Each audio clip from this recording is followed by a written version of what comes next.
Akkam jirtu hordoftoota milkii miidiyaa. Kun milkii miidiyaadha. An Dr. Naawal Haayiluuti. Har'a immoo viidiyoo barsiisaa kan biraa tokko qabannee isiniif dhiyaannee jirra. Har'a immoo mata dureen keenya maaloodha? Mata dureen keenya dhukkuboota 10 tokkoffaa haga 10ffaa addunyaa keenyarraa namoota galaafachuudhaan beekaman isaan kamidha kan jedhu. Top 10 leading cause of death globally. Warra kamidha jedhu isinitti himna jechuudha. Nu wajjin tura. YouTube keenya subscribe godhaa, like godhaa, share godhaa. Nagaa jaalallii fi fayyaan bakka jirtanitti isin wajjin haa ta'u kunoo jalqabnee jirra. Inni tokkoffaan maaloodha? Addunyaa keenya irratti dhukkubni namoota galaafachuudhaan beekaman tokkoffaan gosa dhukkuba onnee keessaa tokko kan ta'e ischemic heart disease jedhamu jechuudha. Ischemic heart disease jedhamu kuni maashaa yookiin masilii onnee keenyaa miidhuudhaan nu ajjeesa jechuudha.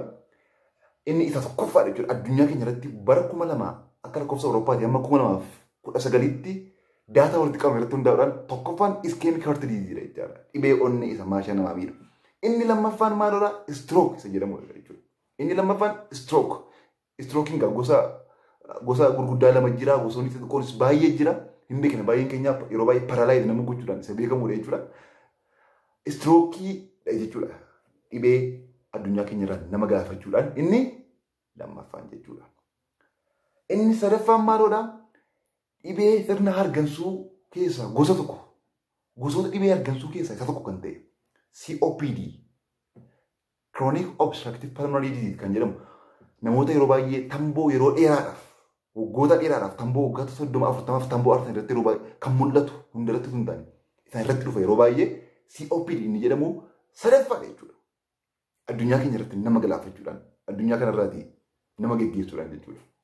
Inni arfaffaan isa akkasuma dhibee sirna hargansuu keessaa isa tokko ta'ee dhibee sirna hargansuu keessaa sirna hargansuu keenya gara gajjallaa lower respiratory kan miidhu isa fakkeenyaaf lower respiratory infectionoota sirna hargansuu keenya gara gadii infect godhan jechaadha. Dhukkuboota achi miidhan fakkeenyaaf warreen akka nimooniyaa fa'aa jechaadha. Arfaffaa kan qabatan gosoota baay'ee jira. Fakkeenya guddaan nimooniyaa fudhachuu dandeenya jechuudha. Michiisoon baasee jedhamu. Inni shanaffaan maaloodha?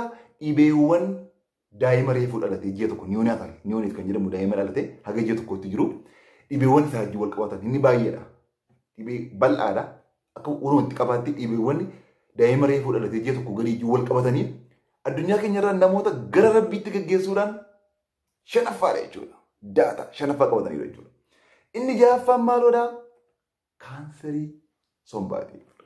Kaanserii sombaa fi dhukkuboota tiraakiyaa fi inni kunis sirnuma hargansuu ta'ee naannoo sanatti argaman tiraakiyaa biroonkas kana jedhee afaan oromootiin dubbachuun sana markisa.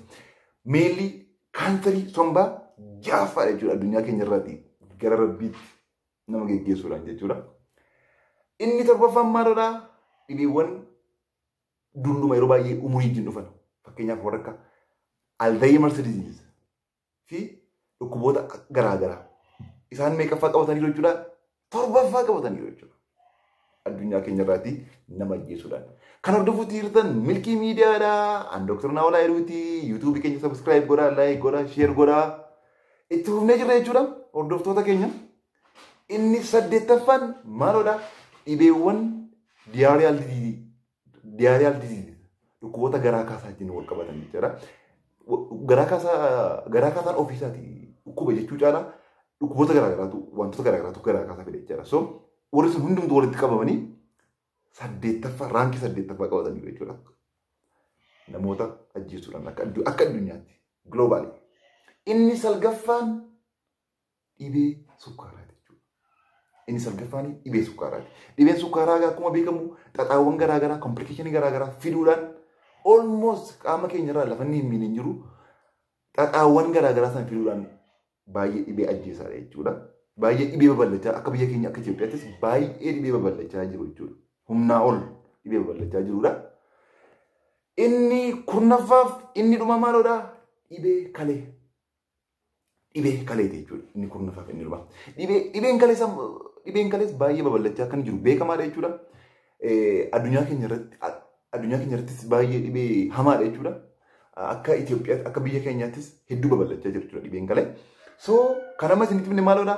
Dhibeewwan namoota addunyaa keenya irraa galaafachuudhaanii daataa waggoota 20 walitti qabamen bara 2000 hanga 2020tti walitti qabamanii daataa dhaabbanni fayyaa addunyaa baase dhibeewwan ajjeesoo kurnan top 10 maal fa'aadha jedhu jechuudha kan ilaalle nuti hordoftoota keenya baay'ee kan isinitti himnuu fi akka irraa of eegdaniif jechuudha.